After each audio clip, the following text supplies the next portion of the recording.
bir yigit kelib payg'ambarimiz alayhissalomga otasidan shikoyat qildi.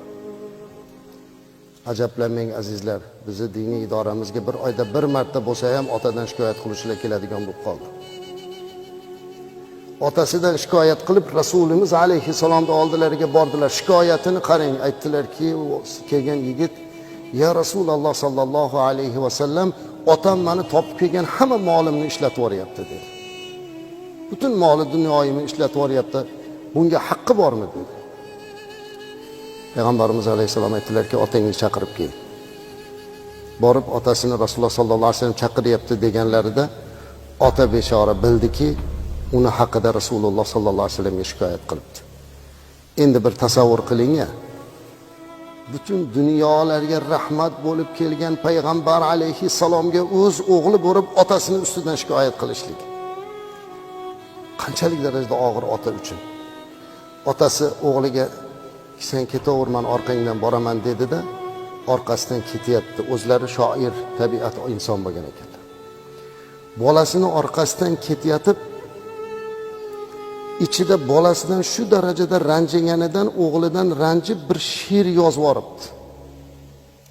She'rni tiliga ham chiqarmagan, baribir bolasini ehtiyot qilib. Faqat dilidan o'tkazibdi, qalbidan o'tkazibdi. Ayni shu paytda Jabroil alayhissalom payg'ambarimiz alayhissalomga tushib, "Ya Rasululloh sallallohu alayhi va sallam, sizga Alloh taolo salom aytadi. Hozir siz oldingizga bir mo'ysafid odam kelyapti.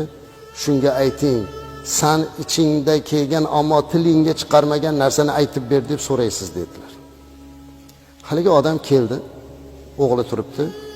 Payg'ambarimiz alayhisolatu vasallam undan: "O'g'lingni shikoyat qilyapti, butun moli topgan pullarini, dunyosini ishlatib o'rasan ekan-a" dedi. Ota aytdiki: "Ya Rasululloh sallallohu alayhi vasallam, o'g'limdan so'rangchi, birortasini o'zimga ishlatdimmi-ki? Ishlatgan bo'lsam opa singlisiga, amma xolasiga ishlatdim" dedi. Bu gapni gapiryapti Rasululloh sallallohu alayhi vasallam, "Ey" dedi, dedi laqchada, ya'ni "Da" to'xta dedilar. "Qo'y buni" dedilar. "Qo'y bu gaplarni.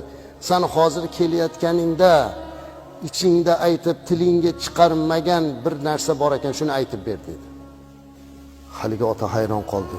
Payg'ambarimiz alayhisolatu vasallamga yana bir karra iymon keltirib, "Siz haqiqiy Rasululloh ekansiz. Axir buni men tilimga ham keltirmadim, qalbimdan o'tdi. Qayerdan bildingiz?" Menga bildirildi. O'sha ichingdan o'tgan narsani aytib ber deganda, haligi odam she'r o'qib berdi. Men sizlarga shu she'rni o'qib, o'sha tarjimasini aytib berishni xohladim. Haligi odam xafa bo'lib kelyapti, yo'lda ichida mana shu she'rni yozdi. Bolasi yoshligida ko'p kasal bo'lgan chog'i shuni esladi. She'rni qarang. "G'adawtuka mavludan wa ailtuka yafi'an." Boqdim seni jon bolam, qalbim sururga to'lib. Quvonchga to'ldi olam, ulg'ayding yigit bo'lib. Bo'ldim kechalar bedor, senga yetganda alam. Tanda qolmadi mador, yetdi ko'klarga nolam. Go'yo edim men bemor, boshga yog'ilib toshlar. Qalbimga to'ldi ozor, ko'zdan to'kildi yoshlar. Firoq meni qo'rqitdi, chang solib senga o'lim. Dardlar meni yiqitdi, ming titroq tutdi qo'lim. O'sting bo'lib alp o'g'lon, kamolga yetib asta. So'zlaringdan yurak qon, bo'ldim-ku bolam xasta. Qilding menga qo'pollik, qalbimga berib ozor. Ko'zlarimga boqding tik, mahzunlik bo'ldi hazor. Otamanmi, o'g'ilmi? Bo'lib qoldim men hayron. G'amga to'ldirding dilni, yurakni qilib vayron. Aqli yo'q, nodon deding, shuni sendan ko'rganim. Kuchsiz bir ojiz deding, ustimdan kuldi g'anim. Netay menga dilbandsan, qilgum senga yaxshilik. Axir menga farzandsan, yuz burmayman dushmandek. Mana shu she'rni o'qib berdilar. Payg'ambarimiz alayhisalom yig'ladilar. haligi yigitni shundoq ushladida Rasulimiz alayhisalom anta va maluka li abik dedi. Mana shu hadis sahih hadis azizlar.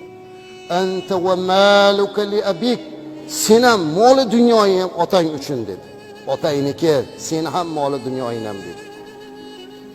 Hamma narsang otang uchun, shuni bilib qo'y dedi. Bizni hamma borligimiz ota uchun azizlar. Yoshlar o'tiribsiz. Sizni boqishlik uchun otangiz ne kuylarga tushganini yana aytaman, ota bo'lib bir bolangizni boqqanda bilasiz. Ota g'animat ekan azizlar. Otalarimiz o'tib ketdi qanchalar. Qanchasi o'tib ketdi. Hozir topolmayapti. Qancha davlati bor insonlar bor. Qancha puli dunyosi bor. Yig'lab yuribdilar otasini topolmasdan suratiga qarab. Ammo bugun otasi borlar qachon otani oxirgi marta ziyorat qilganini unutdilar.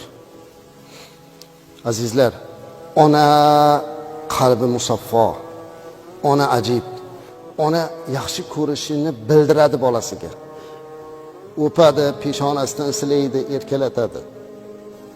Ammo otamiz ekanda biz ba'zan qahri qattiqqa o'xshab turar ekan u, ammo lekin onadan kam yaxshi ko'rmas ekan.